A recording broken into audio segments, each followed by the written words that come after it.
धान जमी में असुस्थ हाथी एभली घटना देखा मिली तेलकोई रेंज विमला फरेस्ट बीट्र कंतलेई गाँ निकट धान जमी में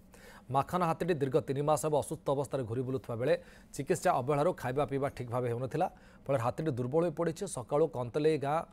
जामुनालिया साई निकट धान जमी में गत राति हाथी पड़ रही खबर पाई वन विभाग घटनास्थल में पहुंची हाथी को अनुधान करुँच हाथी को यथाशीघ्र उत्तम चिकित्सा जोगाई देवाई अंचलवासी दावी कर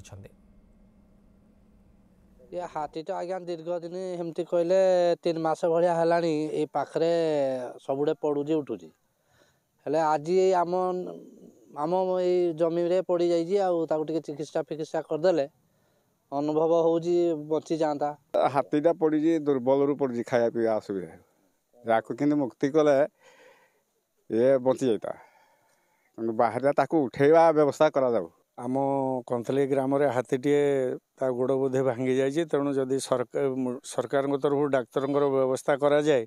हाथीटी सुस्थ हो जीवन फेरी पाइब तेणु यार सुविधा सरकार को अनुरोध करुच्ची।